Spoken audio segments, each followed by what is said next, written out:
말씀드린 대로 어제 평양에서는 깜깜이 축구 경기가 펼쳐졌었죠. 북한의 속내 태영호 전 공사와 함께 살펴보도록 하겠습니다. 어서 오십시오. 예. 공사님, 먼저요. 북한에서 이번에 응원단도 안 된다고 했고 취재진이 올라오는 것도 금지시켰고 선수들의 휴대전화도 다 놓고 가게 했습니다. 다 일절 남쪽에서 오는 걸 막았던 이유는 뭐라고 보세요? 예, 이번에 그 축구 경기 결과를 놓고 지금 대한민국 국민들 속에서는 예. 정말 이해할 수 없다. 진짜 예. 북한이란 나라는 이해할 수 없다. 이게 이제 우리 한국뿐만 아니라 전 세계적인 반응입니다. 그렇죠. 그래서 이번 축구 경기를 본다면 네 가지가 없은 예. 사무 경기다. 저는 이렇게 평가합니다. 이제 방금 말씀하신 것처럼 우선 첫째로 우리가 중계하지 못한 무중계, 네, 그다음에 중계가 없었죠. 응원단이 가지 못한 무응원. 세 번째로서는 취재, 기자들이 취재를 못했습니다. 예. 무취재. 네 번째는 승부가 없었어요. 그래서 무승부. 예. 이렇게 네 가지가 없었던 이제 사무 경기다 이렇게 볼 수 있는데 저같이 북한에서 살다 온 사람의 경우에는 예. 이번 경기 결과는 북한 축구 관계자들 입장에서 보면 가장 최선의 결과, 만들어낼 수 있는 가장 최선의 결과다. 예. 왜 그러는가 하면 그러니까 저희들이 보기에는 굉장히 이해가 안 되는 상황이지만 북한 내부에서는 최고의 결과를 얻었다고 평가를 한다는 말씀이시죠? 예, 그렇죠. 예. 왜 그런가 하면 이번 경기를 통해서 네 가지를 살려냈다. 저는 이렇게 판단합니다. 그게 뭡니까? 우선 첫 번째로 김정은의 체면을 살렸습니다. 예. 아시다시피 북한은 수령제 국가입니다. 그러면 이번 축구 경기를 앞두고 북한에서 며칠 전부터 어떤 일이 있었느냐라는 걸 우리가 잠시 들여다볼 필요가 있습니다. 10월 13일은 북한에서 체육절입니다. 그러면 매해 10월 두 번째 주 일요일 날 체육절에는 북한은 모든 언론들과 여기에서 북한의 최고領導자인 김씨 가문의 치적을 띄우는 예. 이런 행사들과 기사들이 나가요. 그런데 10월 13일 날 북한 노동신문 기사 지금 쭉 보면 나가고 있습니다. 예, 노동신문. 쭉 보면 뭐라고 돼 있는가 하면 예. 이 김씨 일가 절세 위인들을 만나서 북한은 체육강국이 되었다라고 대대적으로 선전합니다. 며칠 전부터. 체육강국이 되었다. 네, 주체의 예. 체육. 그리고 앞으로 북한은 주체의 체육강국으로서 더 빛을 뿌리게 될 것이다. 예. 이렇게 하고 체육인들은 결의를 다집니다. 군메달로서 애국을 보여주겠다. 이런데 하루 지나서 15일 날 예. 우리 축구팀이 들어가서 수만 명의 북한 군중들 앞에서 북한 팀을 꺾었다면 결국은 이렇게 며칠 동안 북한이 김씨 열구에서 체육강국이 되었다고 선전했는데 대한민국 한 개 축구팀이 와서 북한 팀을 납작하게 만들었다면 예. 김정은의 체면에는 대단히 큰 훼손이 가죠. 아, 그렇다면 지금 축구 경기장에서 북한 주민들을 입장시키지 않은 것도 최악의 상황을 대비하기 위해서 아무도 못 보게 하도록? 그렇죠. 예, 그래서 결국은 이제 그렇게 되면 축구 예. 관계자들 입장에서는 무조건 이겨야 되겠죠. 예. 그래야 김정은의 권위를 보호하는 그렇죠. 건데 이기자고 보면 실력이 남북 간에 보면 북한이 훨씬 약합니다.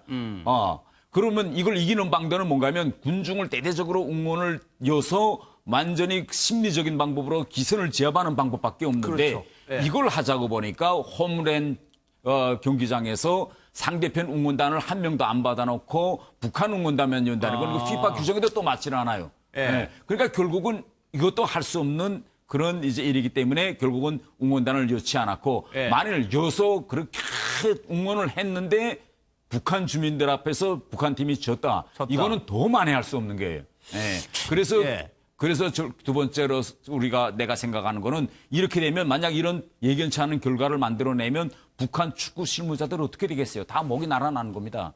그래서 저는 두 번째로 북한 축구 실무자들을 살렸다. 예. 세 번째는 저는 우리 대한민국 선수들을 살린 경기다. 이렇게 생각합니다. 그거는 무슨 말씀이세요? 무승부가 됐기 때문에 그렇다는 말씀이세요? 어떻게 그렇습니다. 되는 거예요? 예. 만일 우리가 역으로 생각해 봅시다. 예. 우리 축구팀이 경기에 들어가서 먼저 한 골을 넣었다고 봅시다.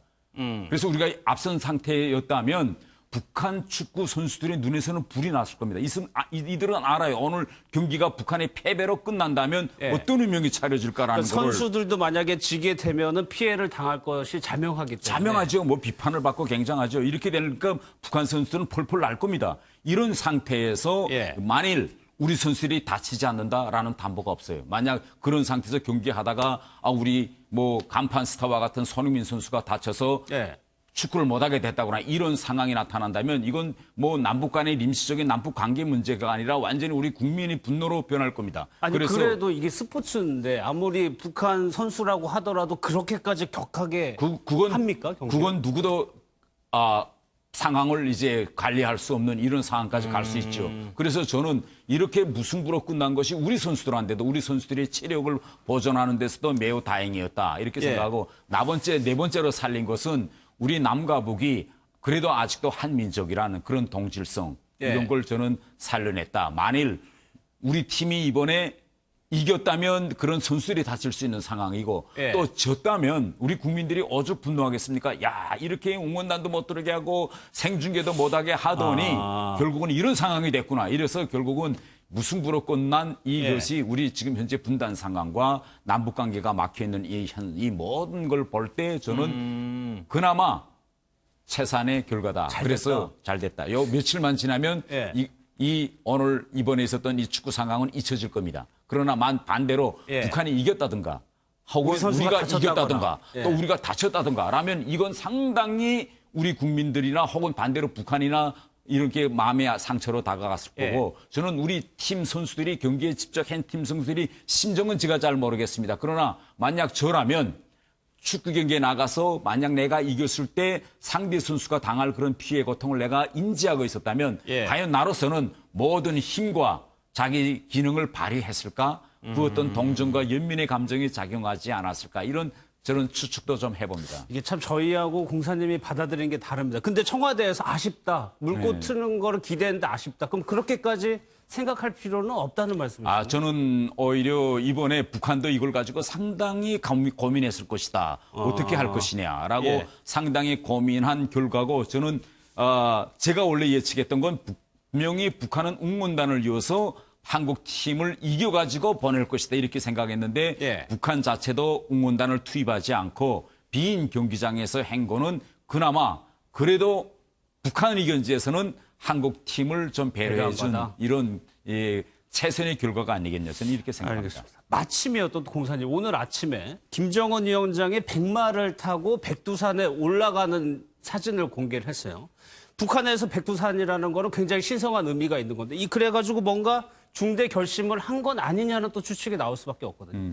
우선 우리가 백두산이라는 이런 그 산이 북한에서 어떤 존재에 있느냐라는 예. 걸 봅시다. 그러면 물론 북한에서는 공식 언론에서는 성지, 백두산은 북한의 성지다 이렇게 이야기하고 있는데 북한은 유물론에 기초한 사회주의 이념을 강조하는 나라임에도 불구하고 주민들에 대한 선정 선동에서는 대단히 간접론적인 그런 신화적인 걸 가지고 주민들을 세뇌시키는 나라입니다. 예. 그래서 예를 들면 김정은이가 올라갔다라고 할 때는 김정은이가 백두산에 올라서 그 어떤 하늘로부터 길을 받은 이런 이미지를 북한 주민들한테 항상 공개하는 겁니다. 그래서 북한은 뭐라고 합니까? 북한에 올라갔을 때 김정은은 백두의 기상을 이제 발걸고 또 북한은 김씨 일가의 피. 예를 들면 이건 뭐 인간이 몸에서 흐르는 피는 이건 물리적 현상입니다. 그래도 이거는 백두혈통 뭐 이렇게 이야기하고 우리 조선의 우리 말하자면 한민족의 역사가 단군 조선이 어디서 시작됐습니까? 백두산에서 시작됐습니다. 그러면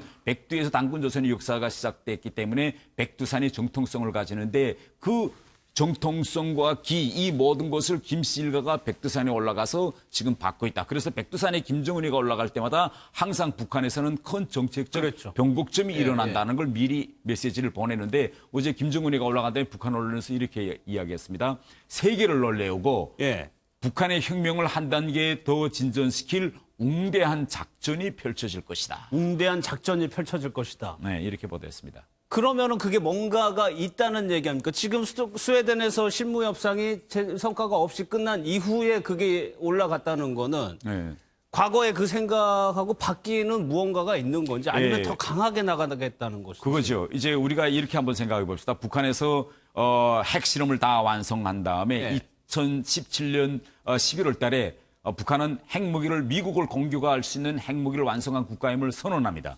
그리고 김정은이가 12월 달에 백두산에 올라가서 저는 잘 모르겠지만은 하늘로부터 그 무슨 메시지를 받았습니다.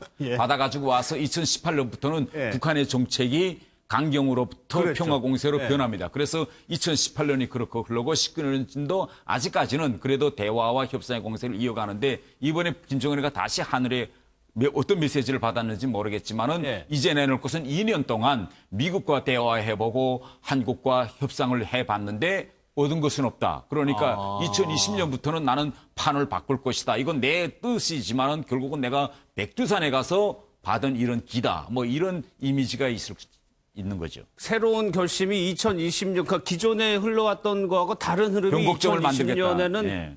할 수가 있다라는 걸 보여준다. 근데 실무 협상에서 잘 안 되고 이게 아직까지 완전히 종결되거나 결렬된 건 아니잖아요. 그렇기 계속적으로 때문에 끊이는 북한은 거죠. 지금 두 가지 메시지를 주고 있습니다. 미국을 예. 향해서 한 가지 메시지는 미국이 12월 달까지 입장을 바꾸지 않으면 끔찍한 일이 일어날 것이다. 이런 표현을 써요. 끔찍한 일. 김명길이가 이런 협박성 지금 공세를 이제 미국에게 이어가고 있습니다. 예. 그렇다고 하면은 지금 휴지 기간에 무언가를 가져와야 된다. 근데 그 얘기는 공사님의 말씀은 지금 북한과 미국과의 협상에서 북한이 어느 정도 심리전이나 신경전에서 좀 앞서고 있다. 우위를 잡고 있다라고 판단한다는 좀 생각이 들거든요. 북한은 그 미국과의 시간과의 싸움에서 북한이 유리한 위치에 있다고 보고 북한은 미국의 약점을 지금 잡았다 이렇게 생각합니다.